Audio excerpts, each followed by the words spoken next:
we go out of the track and start making mistake after mistake after mistake, which leads to even more frustration. Usually the advice we are getting our entire life in those situations is to calm down.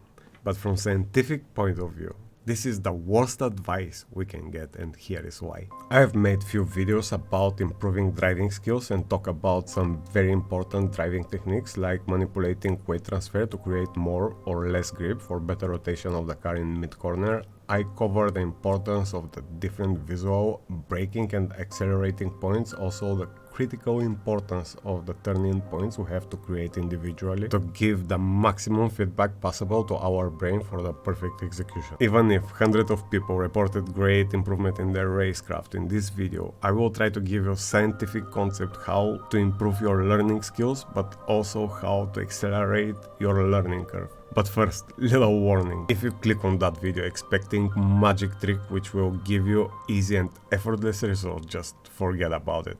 There is no great results in life without hard work behind. But optimizing hard work with basic understanding always brings results. So whatever I'm going to explain from now on will be 100% beneficial for you, no matter if you are rookie or already keep some world records. Part 1. Motivation, the most powerful ingredient for any result. It may sound trivial, but let's see what that means from biological point of view. The willingness to become a millionaire, to become a world champion, to seek for partner, to seek for food, or even just making a simple movement to take a glass of water depends on the presence of the single molecule called dopamine, which is the only currency in neuroscience. Some of you may haven't heard about this molecule, and some of you connect this molecule with pleasure, but from neuroscientific point of view, this is the molecule which triggers craving. To give a simple example, if you see somebody enjoying a piece of chocolate,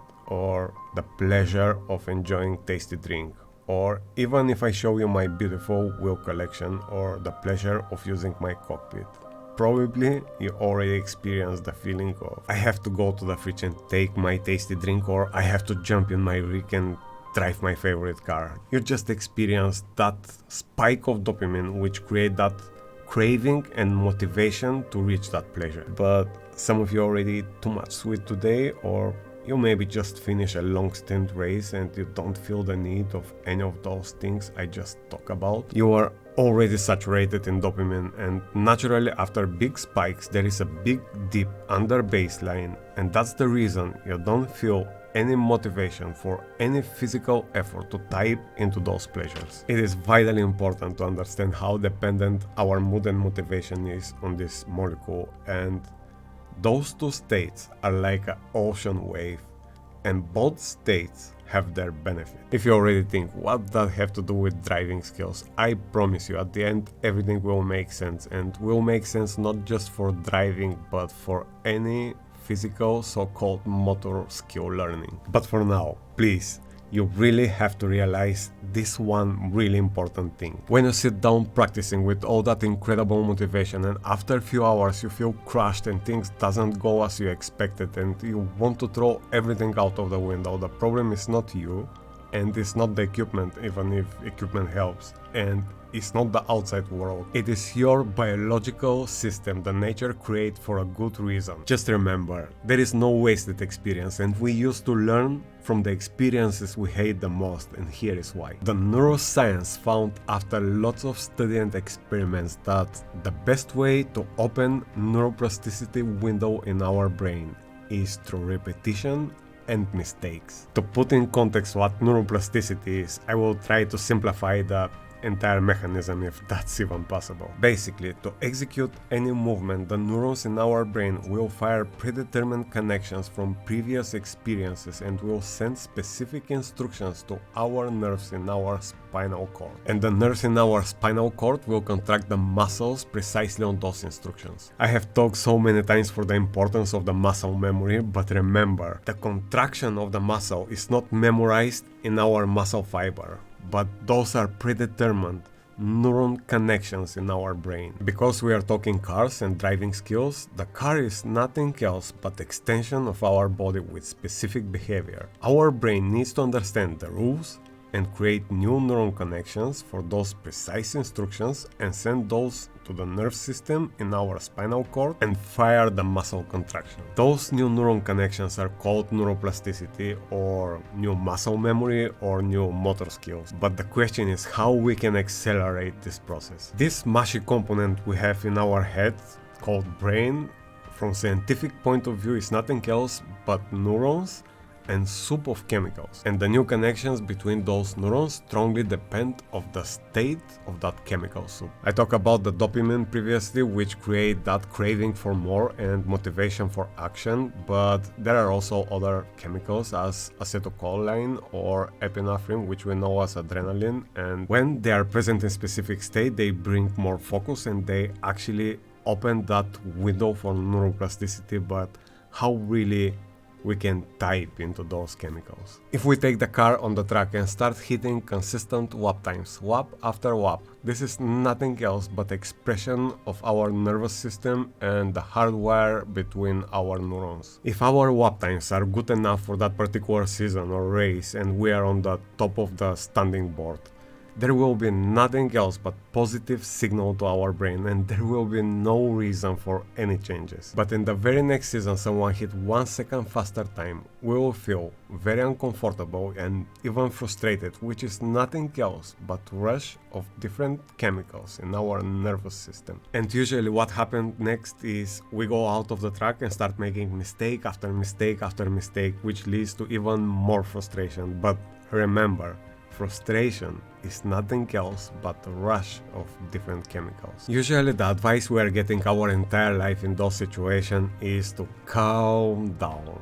But from scientific point of view, this is the worst advice we can get, and here is why. Somebody just beat our time and we receive a signal to our nervous system that something is very wrong. Through the rush of those chemicals which create that uncomfortable feeling, we go out on the track and doing mistake after mistake, trying to find new better way to achieve the seeking result. And with that frustrating chemical soup, we actually open that window opportunity for neuroplasticity.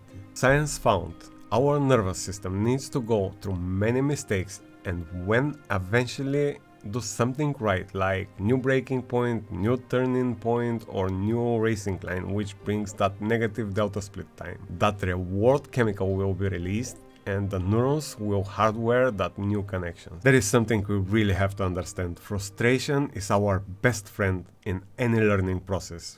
Frustration is nothing else but state of chemicals in which the neuroplasticity is present. And here is what science suggests. When we start practicing the new skills and hit that boiling point of frustration because of the mistakes, we need to continue for another 7 to 30 minutes to take the maximum of that chemical state in our brain. And when we stop after those 30 minutes, we have to sit down, close eyes, and let the nervous system eliminate all the mistakes and highlight all the correct instructions which bring the desired results. We need, they say, 1 to 10 minutes window to our nervous system to rehearse and eliminate the wrong instructions and highlight the correct ones. And because of the chemical state of the soup between the neurons, which allow the neuroplasticity in this window, we really need to stay away from other experiences. Now, let's try to close the loop and see what is the realistic way to become a champion in anything we do in our life. First is the motivation, which came from dopamine, which create craving